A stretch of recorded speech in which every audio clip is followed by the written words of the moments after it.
Olá! Hoje no Mundo Político, um olhar sobre os evangélicos nas eleições de 2022. O segmento religioso tende a assumir um papel decisivo nas disputas em curso e seu apoio é cobiçado por diferentes candidaturas. Mas nem todos que o integram pensam de forma homogênea. Quais fatores são mais condicionantes para as opções desses eleitores? Como eles e outros grupos religiosos contribuem para o crescimento do conservadorismo no Brasil e em outros lugares do mundo, e os impactos desse movimento na relação entre a sociedade e seus representantes em regimes democráticos. Eu vou conversar com o cientista político Vitor Araújo, pesquisador do Departamento de Ciência Política na Universidade de Zurique, na Suíça. Ele é autor do livro recém-lançado pela editora Almedina Brasil, A Religião Distrai os Pobres, o voto econômico de joelhos para a moral e os bons costumes. Bem-vindo, Vitor, ao Mundo Político. Obrigado. Prazer recebê-lo aqui. Começando, Vitor, já pela pergunta que dá título à obra.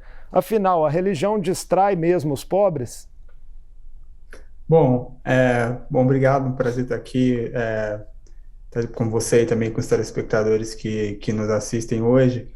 Bom, o livro tem esse título provocativo para levar a gente para o seguinte lugar. Se a gente pensa quem que é o eleitorado evangélico pentecostal no Brasil, acho que é interessante dar esse panorama.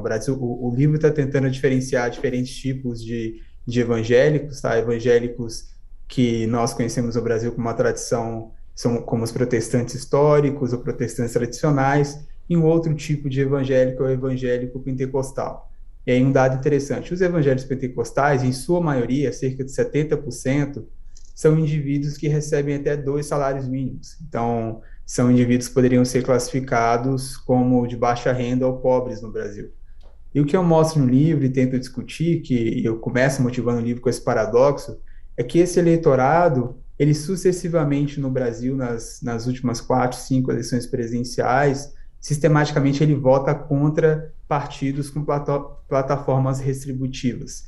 Então, o título tem essa pergunta de distração, que é para tentar colocar algo como o contrário da irracionalidade. Esse eleitor, ele não vota por redistribuição, mas não é porque ele é irracional, mas porque ele tem, e a gente vai falar um pouquinho mais sobre isso daqui a pouco, ele elenca de forma diferente, ele prioriza no voto dele outras dimensões que não é a dimensão econômica. Então, a discussão e a pergunta é justamente por isso, ele é distraído por uma outra coisa que está relacionada mais ao conservadorismo moral. Então, por esse motivo, um eleitor que é de baixa renda, que em tese deveria votar por redistribuição, porque é o eleitor que mais depende de ações do Estado e políticas públicas para experimentar mobilidade social, é o eleitor que não vota. Então é daí que vem essa brincadeira e essa ideia de pensar com a ideia de distração versus irracionalidade. Vitor, mesmo com a população evangélica sendo bastante heterogênea, não são raros nas redes e na cena política comentários e análises na linha de homogeneizar, né, essas pessoas. Esclarecer esse equívoco é um dos objetivos também da obra? Na verdade, é o principal objetivo. Quando nós falamos voto evangélico, na verdade, seria mais apropriado falar votos evangélicos, né? Tem esse eleitorado, ele é bastante heterogêneo, como eu acabei de retratar aqui. Os tradicionais são bastante diferentes dos pentecostais, tanto do modo de pensar como no modo de agir, que desemboca lá no momento eleitoral num voto que é bastante diferente também. Então, essa é uma simplificação que a gente continua vendo no noticiário, nas conversas de bar e nas conversas entre família, mas eu acho que é importante a gente estabelecer os termos mais claros sobre isso e dizer, olha, na verdade não existe esse voto evangélico, não é um eleitorado que vota em bloco, não é um eleitorado que vota da mesma forma, na verdade tem uma multiplicidade de visões no interior desse grupo, e a ideia do livro é um tanto quanto, olha, vamos organizar um pouco esse debate, vamos organizar um pouco essa discussão e dizer quem é quem, como cada um desses dois grupos votam e quais as consequências disso para o sistema eleitoral e partidário brasileiro de modo geral. Há ainda, na sua visão, muito preconceito em outros setores da sociedade sobre os evangélicos?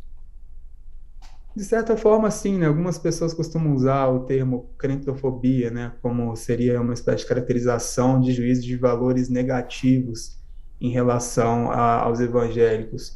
No livro eu tento tratar disso também e tento discutir um pouco a partir de uma ótica que é justamente o contrário dessa visão preconceituosa em relação aos evangélicos. E, sobretudo, os evangélicos pentecostais, os evangélicos de mais baixa renda, eles costumam ser vistos como eleitores que são irracionais, eleitores que não sabem votar, eleitores que votariam como uma espécie de voto de cabresto, que são influenciados pelas suas lideranças. Então, acho que é preciso complexificar isso um pouquinho. Esses eleitores eles de fato eles são menos escolarizados, eles estão inseridos em um contexto de mobilização eleitoral muito forte, que as lideranças de fato têm bastante capacidade de convencimento em relação a esses eleitores, sobretudo os eleitores pentecostais. E eu acho que é preciso caracterizar isso mais uma vez. Onde estão os eleitores pentecostais no Brasil? Em sua maioria, nos grandes centros urbanos e nas periferias dos grandes centros urbanos. Então, são eleitores que frequentam muito a igreja, que dependem muito da igreja. Essas igrejas têm também um papel na área social muito forte. Então, não é que no momento da eleição, simplesmente a liderança aparece ali, direciona o voto numa direção ou outra e o eleitorado segue.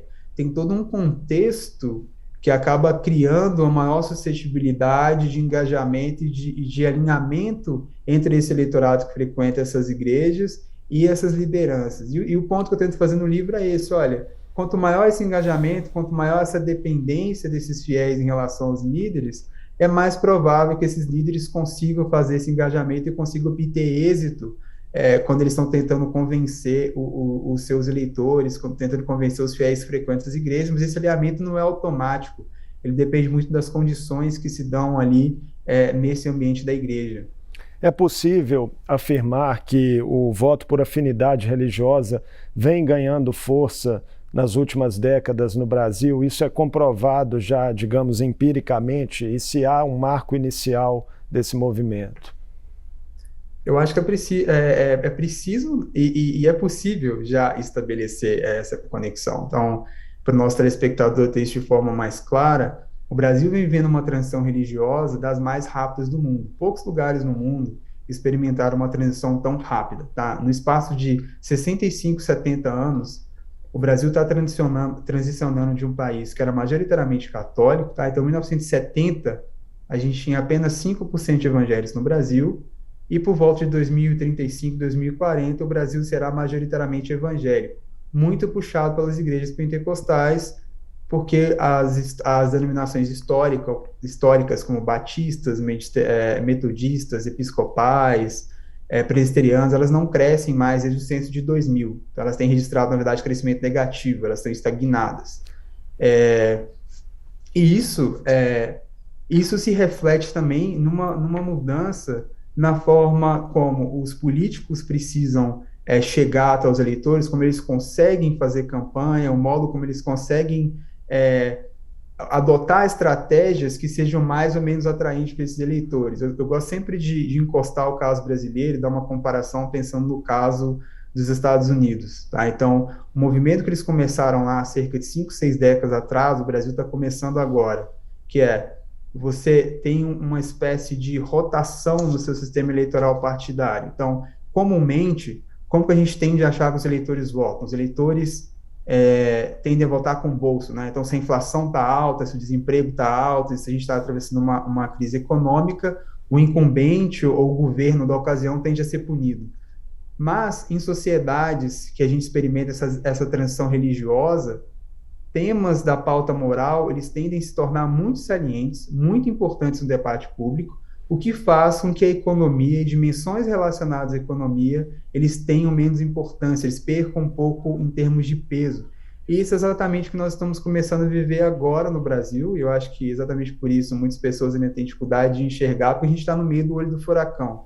Mas uma vez que esse processo esteja mais ou menos consolidado, a gente vai gastar muito mais tempo em próximas campanhas no Brasil, a gente vai gastar muito mais tempo no jogo eleitoral discutindo sobre pautas que são relacionadas, não só relacionadas à economia, como pautas morais, e muito menos tempo discutindo as políticas substantivas, que é exatamente o caso da política americana já aí algumas décadas e que a gente está caminhando a passos largos para chegar lá também. O fato das pesquisas de momento sobre a sucessão presidencial no Brasil mostrarem a liderança do atual presidente Jair Bolsonaro entre evangélicos, na contramão do resultado geral, tem muito a ver com essas pautas morais? Tem muito a ver com isso. Se você olha o Bolsonaro, geralmente, quando nós fazemos pesquisas eleitorais, tem dois tipos de acessar a preferência do eleitorado. Uma na espontânea, que é você chega e fala, olha, em quem você vai votar, quem você votaria se a eleição fosse no próximo domingo, e você não fala nome nenhum, e o outro é essa estimulada, que você dá uma lista de candidatos. Na espontânea, o Bolsonaro aparece hoje, aí depende do instituto, depende da pesquisa, mas ele está aparecendo ali entre 30% e 35%. E é importante notar que desse percentual que ele tem, uma parte substantiva é explicada pelo apoio dos evangélicos, e aí é importante, quais são esses evangélicos que apoiam o Bolsonaro hoje de forma massiva? São os evangélicos pentecostais, os tradicionais históricos, eles apoiaram o Bolsonaro, tá, bastante em 2018, isso eu acho que é um ponto importante para comparar o que foi 2018 com o que vem sendo as eleições presidenciais, pelo menos desde 2010. Tá, então, 2018 foi 70-30, 70% dos evangélicos apoiaram o Bolsonaro. Mas antes disso, o que a gente tinha era uma divisão muito grande dentro do grupo. Era ali 60-40, 50-50, dependendo da eleição. Geralmente o grupo, tinha um grupo ali apoiando o grupo que era bastante contrário ao PT, que é um grupo bastante antipetista, a gente pode falar um pouquinho mais disso com mais detalhes daqui a pouco, que é o grupo evangélico pentecostal, e um outro grupo que é mais errático na preferência eleitoral. Mais errático, o que eu quero dizer isso é que é difícil definir quem vota. Os evangélicos tradicionais do Brasil, uma vez votam em um e outra vez votam em outro, não tem um padrão muito bem definido.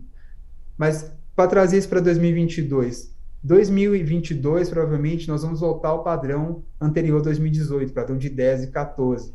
Então, tende a ser uma disputa muito mais acirrada nesse eleitorado evangélico. O Bolsonaro provavelmente terá a maioria. E por que ele vai ter a maioria? Porque o grupo pentecostal é maior. Os evangélicos pentecostais são cerca de 65% dos evangélicos brasileiros. Então, é muito provável que ele tenha a maioria, mas também, ao mesmo tempo, é improvável que ele repita esses 70 e 70-30. Deve ser algo entre 60-40 em 22, muito provavelmente. No livro, Vitor, você faz uma reflexão de que grupos neopentecostais têm contribuído de forma crescente para a propagação do conservadorismo no Brasil e em outros lugares do mundo, países da África, por exemplo. Por que esses grupos tendem a se afastar da esquerda?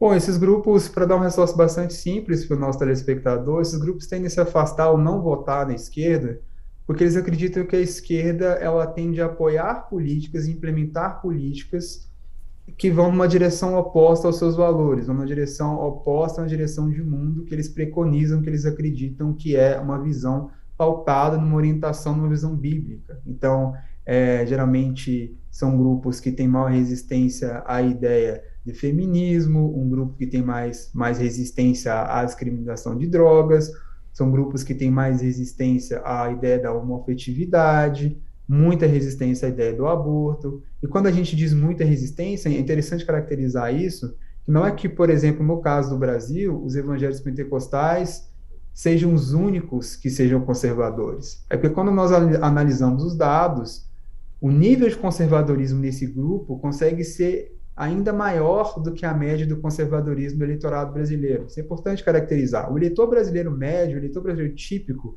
é um eleitor conservador.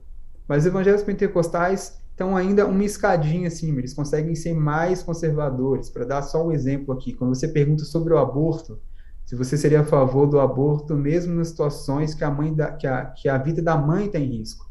Ainda nessas situações, a probabilidade do evangélico pentecostal ser a favor ou tolerar essa ideia de aborto é muito menor quando comparado com outros grupos religiosos. Se você compara com católicos, por exemplo, os católicos são imensamente mais favoráveis nesse tipo de situação. E o que eu tento mostrar no livro e fazer uma discussão é que isso, obviamente, não está acontecendo só no Brasil. Em outros lugares da América Latina, onde o pentecostalismo tem florescido, esse conservadorismo também tende a ganhar mais amplitude e acaba sendo, na verdade, um efeito mecânico do crescimento desse grupo na população. Uma vez que esse grupo se torna muito grande, se torna saliente, é esperado, é normal que você vai observar mais conservadorismo em relação a várias dimensões que concernem ou que tocam essas discussões morais. A resistência às políticas distributivas também é puxada por esse componente religioso? É possível fazer essa relação? Esse é o paradoxo que eu tento trazer no livro. Se você perguntar a um eleitor, se for, por exemplo, em qualquer lugar no Brasil ou numa igreja que tenha eleitores e fiéis pentecostais, se você perguntar a cada 10 pessoas, 11 serão a favor da redistribuição de renda. E esse é o paradoxo aqui.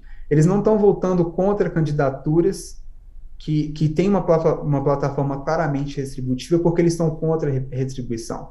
Eles estão votando, na verdade, votar contra a redistribuição para esse grupo é um efeito colateral de votar contra a esquerda porque eles acreditam que a esquerda está na contramão desses valores de defesa da família, né? Então, quando esse eleitorado está votando, por exemplo, em 2018, massivamente no Bolsonaro, ele não estava votando no Bolsonaro, dando um cheque em branco para o Bolsonaro nunca falar de redistribuição, não pensar em políticos que pudessem promover redistribuição, mas é porque essa dimensão econômica não é a dimensão que mais importa para esse eleitorado. Então, o efeito colateral de ser contrário às esquerdas acaba sendo votar contra a redistribuição, em grande medida porque as esquerdas, os partidos ou candidaturas de esquerda tendem a ser aqueles, historicamente na região da América Latina, que apresentam propostas mais pró-redistribuição. Tá? Então, por exemplo, programas sociais de combate à pobreza, ou querem discutir, eventualmente, uma taxação mais progressiva para taxar mais ricos e redistribuir essa receita para mais pobres. Essa discussão, essas discussões tendem a estar concentradas mais entre políticos de esquerda. Mas o eleitorado pentecostal não está votando contra isso. Ele está votando contra uma ideia que a esquerda é uma orientação, ou pratica uma orientação antifamília. Mas o efeito rebote disso, o efeito colateral, acaba sendo votando contra si mesmo do ponto de vista econômico. Os políticos de esquerda têm conseguido, na sua visão, lidar adequadamente com esse fenômeno no qual aí pastores e líderes religiosos ganham força como agentes políticos? Eu acho que a eleição de 2018, ela foi importante, ela foi sintomática, na minha visão, ela foi uma espécie de ponto de inflexão, porque eu acho que os partidos de esquerda e muitos candidatos políticos do lado da esquerda no espectro ideológico entenderam que tem uma fração do eleitorado brasileiro muito grande para ser disputada e que se você não disputar essa fração do eleitorado, vai ser cada vez mais difícil vencer a eleição. E deixa a gente dar alguns números aqui para o telespectador para a gente caracterizar de forma bastante didática.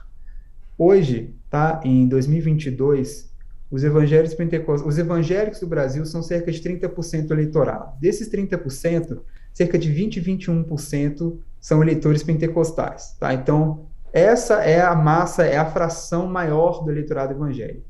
E quando essa transição religiosa estiver completa, ali por volta de 35, 40, só os evangélicos pentecostais sozinhos corresponderão por cerca de 35%, serão cerca de 35% do eleitorado brasileiro. Então, é uma fração do eleitorado muito significativa para você simplesmente abrir mão dessa fração. Qual que é a dificuldade? A dificuldade é que é muito difícil para os partidos de esquerda conseguir estabelecer pontes com esse eleitorado, porque choca-se ou entra em conflito justamente nessa dimensão moral que é muito cara para os evangélicos pentecostais e que os partidos de esquerda têm dificuldade de navegar. Isso é um ponto interessante que, do ponto de vista formal, estricto sensu, por exemplo, a gente pensa nos governos do PT no Brasil, né, entre ali 2002 e até o impeachment da Dilma, talvez um pouco o governo da Dilma no final, mas os governos do Lula, sobretudo, não avançaram muito, né, nessas questões morais. Não quis discutir aborto, o Lula não quis discutir isso. O Lula tentou ali manter apacentado essa porção do eleitorado, não queria muito discutir isso.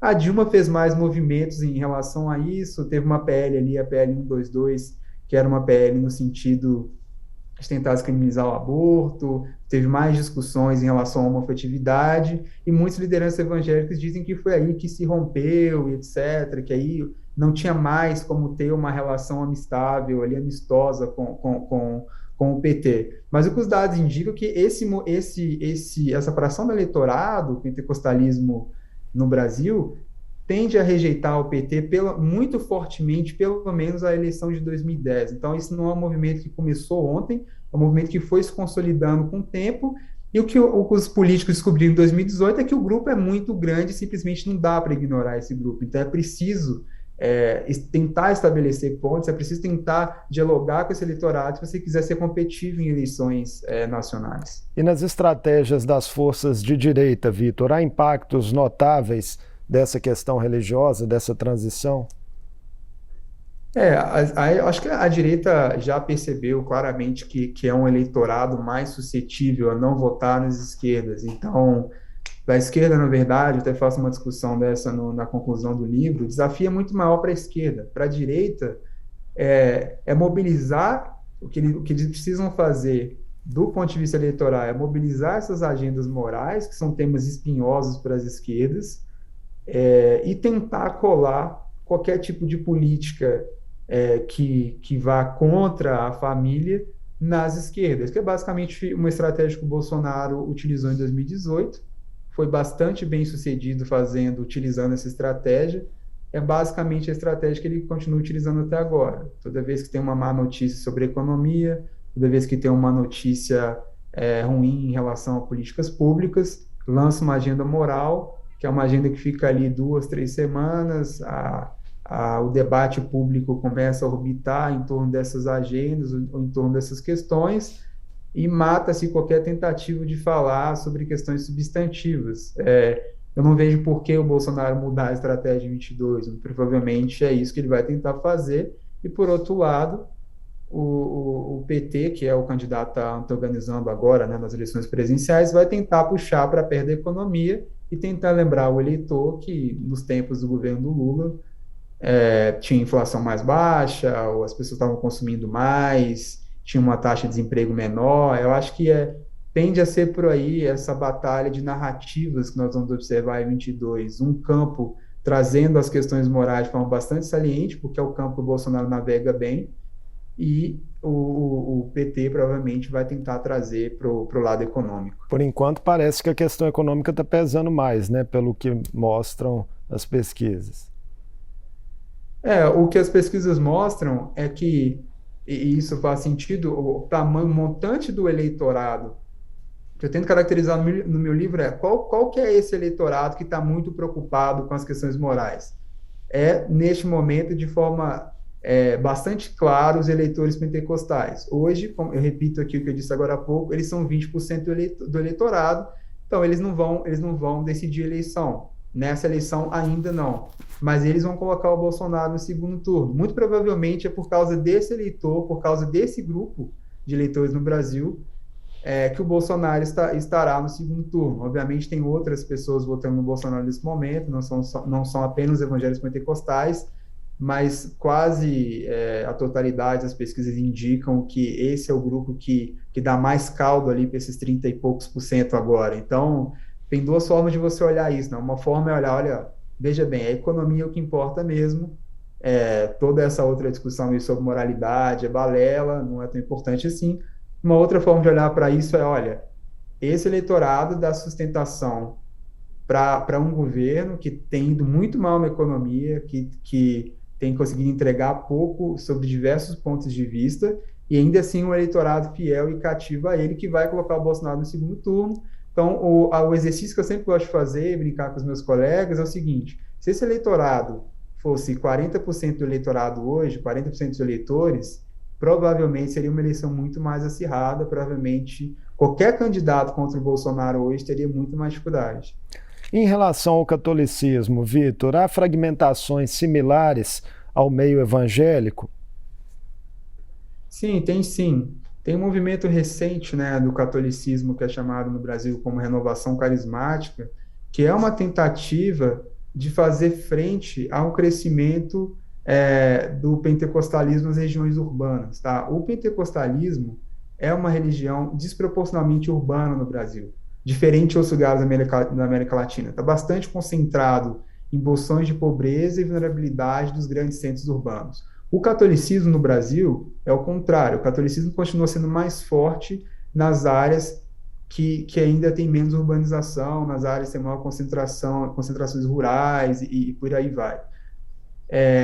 Mas o que a igreja fez ali por final da década de 80, 90, é permitir um certo desenvolvimento desse catolicismo carismático, desse pentecostalismo renovado, que de certa forma ele emula muitas características do pentecostalismo.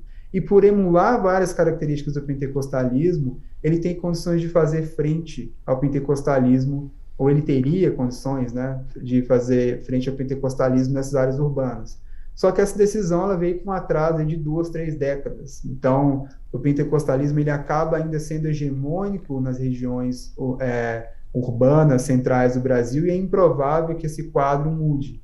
Mas acho que é importante caracterizar isso, para responder a sua pergunta de forma bastante clara. Se você pega o comportamento eleitoral dos católicos da renovação carismática, eles tendem a se comportar de forma muito mais similar aos pentecostais do que aos seus pares católicos, justamente por emular uma série de padrões, o que acaba também repercutindo no modo como esses eleitores, esses indivíduos votam. O fato do Nordeste ser uma região considerada uma espécie de berço político do catolicismo ajuda a explicar um pouco a força da esquerda na região, do PT? Ajuda a explicar muito, ajuda a explicar muito.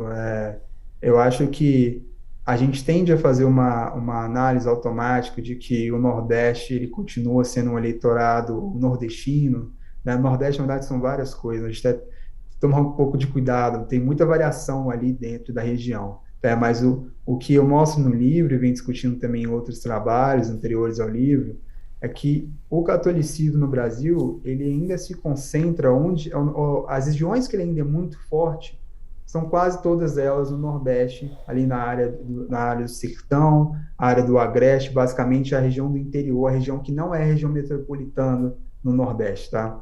Nas regiões metropolitanas, por exemplo, de Recife, de Salvador, é onde o pentecostalismo cresce bastante hoje, junto com as áreas metropolitanas do Rio de Janeiro. Mas nessas áreas mais do interior, do Nordeste, o catolicismo ainda é muito forte. E não por coincidência é onde o PT ainda tem uma hegemonia muito, muito forte, sobretudo nas eleições presidenciais. Então, um dado que eu acho interessante citar, que eu mostro e discuto no livro, é que o Bolsa Família ele foi muito importante para o PT, mas ele foi importante só entre eleitores católicos. Porque entre eleitores pentecostais, o Bolsa Família ou tem efeito nulo ou efeito negativo em relação ao voto para o PT. O programa nunca conseguiu convencer eleitores pentecostais a votar no PT. Ou se conseguiu numa proporção tão pequena que a gente não consegue observar isso nas evidências. E isso é interessante porque eu uso isso como exemplo justamente para fazer esse ponto. Olha, para esse eleitorado, a questão moral é tão forte, é tão predominante, que mesmo quando você implementa uma política que tem efeitos fortíssimos sobre o bem-estar de um eleitorado que é extremamente pobre, ele não passa a votar por você. Tá? Então, o Nordeste hoje continua sendo, e aqui eu encerro essa resposta, o Nordeste continua sendo um berço do petismo, não apenas porque é o Nordeste em si, não é só uma questão regional, é porque lá está uma concentração forte de católicos, que é o eleitorado que respondeu de forma mais significativa ao Bolsa Família. E é por isso que o Bolsa Família, é por isso que o PT continua tendo muita força lá, e menos em outras regiões do país. Mas tem um dado recente, aí medido pelo Datafolha, de que 57% dos que recebem o Auxílio Brasil parece que não estão propensos a votar em Bolsonaro, né, nesse ano. Exato, que vai nessa linha do ponto que eu estou fazendo aqui. Eu acho que quando saiu o Auxílio Brasil, o Bolsonaro estava discutindo ampliar, mudar o nome. Eu até escrevi um artigo para Jornal no Brasil falando isso. Olha, o Auxílio Brasil não será para o Bolsonaro, acho que eu escrevi isso em 2020, acho que foi meio de 2020, não será para o Bolsonaro o que o Bolsa Família foi para o PT. E por N motivos. Um dos motivos é que o eleitorado consegue, se você for em qualquer município do Nordeste agora e perguntar o que é Auxílio Brasil, praticamente nenhum eleitor vai saber te informar o que é. A ideia do Bolsa Família, a concepção do Bolsa Família é muito forte na cabeça do eleitorado. Então, é difícil que você consiga mudar isso numa canetada. tem um exemplo bastante parecido com o caso brasileiro, que aconteceu no México. Lá o programa começou como Progressa, depois mudou para Oportunidades, uma estratégia muito parecida de tentar meio que cooptar esse eleitorado que anteriormente pertencia a outro partido, e não deu certo. O PAN não conseguiu pegar esse eleitorado que anteriormente pertencia ao PRI, os dois partidos em questão lá na competição mexicana. E aqui, algo, no caso brasileiro, algo muito parecido, porque isso já é bastante cristalizado na mentalidade do eleitor, que foi uma concepção, que foi uma obra do PT, o programa. O que é parcialmente injusto até com Fernando Henrique Cardoso, porque o Bolsa Escola, a gênese do programa, começou nos governos do FHC, depois do que foi feito, o PT rebatizou o programa, e aí o programa cresceu muito em escala, né? Então, o que nós conhecíamos como Bolsa Família, na verdade, era uma variação do Bolsa Escola, que foi criado pelo FHC, e que depois o PT conseguiu bastante êxito eleitoral e conseguiu bastante ganho eleitoral em cima do programa. Mas isso provavelmente não vai se repetir com Bolsa Família, com Auxílio Brasil. Então, do ponto de vista econômico, é um gasto ineficiente, né? Econômico eleitoral, você joga um monte de dinheiro em cima de um eleitorado que não é nada propenso a votar por você. Vitor, para a gente encerrar a nossa conversa, você já citou em alguns momentos a projeção, né, da transição religiosa até que os neopentecostais aí se tornem um grupo majoritário no Brasil, isso podendo ocorrer aí a partir de 2035. A gente pode prever, com base nisso, que o clima de polarização que a gente tem hoje na sociedade também tende a se acirrar? Bom, é difícil saber, para ser bastante honesto, porque primeiro é preciso pensar nas causas da polarização, né? Em ciência política, geralmente nós discutimos dois tipos de polarização. Então, a polarização com a polarização que é boa, que é uma polarização do mercado de competição eleitoral. Então, você tem opções claras em pontos extremos que o eleitorado consegue identificar aquela que ela gosta mais e votar. O que nós vivemos agora no Brasil não é exatamente essa polarização. Essa polarização a gente tinha com PT e PSDB entre 1994 e 2014. O que nós temos agora é algo que nós costumamos chamar de polarização afetiva, que é quando você para de ter capacidade de conversar com a família, com os amigos, você consegue ver o outro lado apenas como inimigo. Então, você já deve ter recebido alguma mensagem no WhatsApp, ou um conhecido seu, que geralmente faz uma crítica ao PT ou ao Bolsonaro, e termina falando que esse povo deveria ser fuzilado, o pessoal deveria ser morto, coisas desse tipo. Isso é um exemplo típico de polarização afetiva. Agora, eu não acredito que é o pentecostalismo em si, ou o crescimento das religiões evangélicas no Brasil que está causando essa polarização afetiva.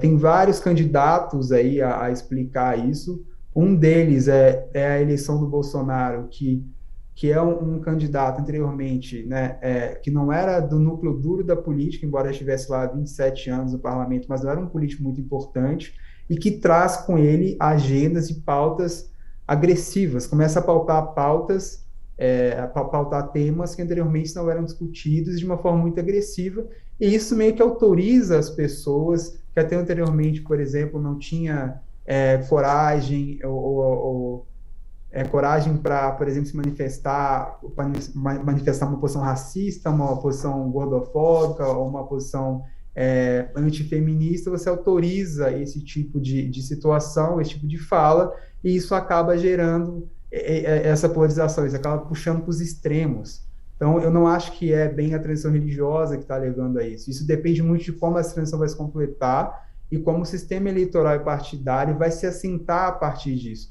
Pode ser até que gere efeito reverso, mas isso é muito cedo ainda para saber isso. Vitor, muito obrigado por essa conversa interessante aqui no Mundo Político. Eu que agradeço, foi um prazer estar com vocês aqui hoje. Prazer, até a próxima. Eu conversei com o cientista político Vitor Araújo, pesquisador da Universidade de Zurique, na Suíça. Falamos sobre as reflexões do livro de sua autoria, A Religião Distrai os Pobres, o voto econômico de joelhos para a moral e os bons costumes. A obra, recém-lançada pela editora Almedina, analisa as perspectivas de comportamento do eleitorado evangélico no Brasil e seus efeitos no regime democrático. Mundo Político fica por aqui. Obrigado por nos acompanhar e até o próximo programa.